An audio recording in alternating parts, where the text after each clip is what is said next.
Hello, this is Dango1867. I hope you're all feeling alright today because I am tickety-boo. We've got Season 3 of the Doncaster Rovers Championship Manager 97-98 Road to the Premiership. We are now in Division 1, which is also known as the Championship. So we're going to get straight on to how the squad is looking now.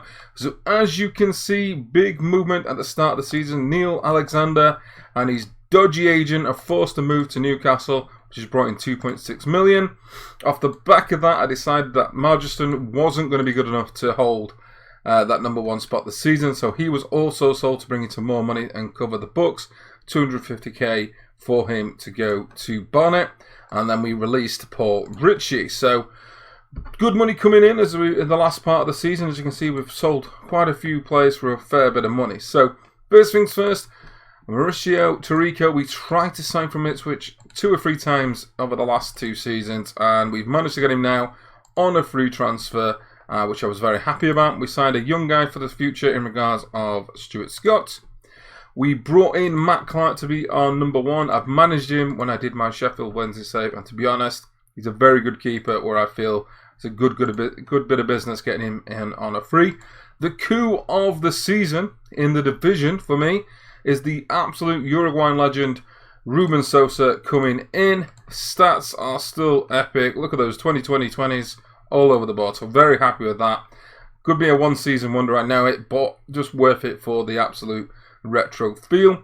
We've got Nate Pong Sirting In, which is a bit of a legend in the game, and I probably just butchered his name. But Natty, as I'm going to call him going forward, was brought in because we needed more forward positions, and he's a bit of a legend on this game as being very good in the lower leagues. Brought in also was Neil Finn, who was going to battle Clark for the number 1 spot, and as you can see, he's also wanted by sides before even playing a game. So we're getting him in for 140k. Is a pretty good deal. We then also signed a French defender, stroke midfielder, who's only 21, called Arduin, and Nicholas is very good on paper. He's going to be a backup player, so he can play in that defensive midfielder or that centre-half role. Pretty much going to be on the bench most of the season, but he's only 21, stat-wise, pretty damn good. So, that's how the side's looking. As you can see, this is the team as we speak. Not many changes to the normal formation. We've got Sosa brought in and Taricco. Rest of it's pretty much the bench is a bit fresher than it was last season, and we need to bring some of the other players like Codro, Sogby and a couple of others to be going out before we can look to strengthen elsewhere. So let's get on to how we have done so far.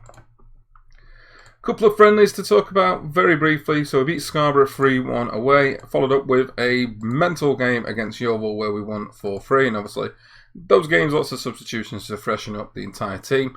We started with a home game against Tranmere, and it was a very good game for us. We took our chances, they didn't. Middleton doing very well, and a 3-0 win, and goals for Sosa on his debut as well. Can't be unhappy with that. Followed up with a League Cup game against Oldham at home. Tough game. We managed to scrape a draw. Not much to scream about because basically they were the better side in my opinion. We then followed up with another draw, not like us, so we bossed this. They had a very good keeper in Williams who held it all together. Winers got the goal, having been behind early on, but should have really won that game. A little bit disappointed. And this was followed up by a very poor result. We went to Oldham, they took their chances, we didn't again. A centre-half was the man of the match, which says it all. We bossed them at times, just couldn't break them down. So we're out of the League Cup early, so that means we've got to concentrate definitely on the league this season. And then we followed up with another draw, and as you can see, super keepers coming into play. 2-2, we nicked it late on to make sure we had a point, but the stats-wise say, especially their keeper being the man of the match, we should have won that game. So, not a terrible start out of the League Cup, which is disappointing, but we sit after 3 games in the league, 7th, so we're just outside of the playoffs, but a fairly happy start to that. So hopefully this will be another promotion season, but I think it's going to be a long road ahead to find out where we end up. Hope you've enjoyed this video. Drop a like, comment and subscribe, and I'll catch you all later, guys.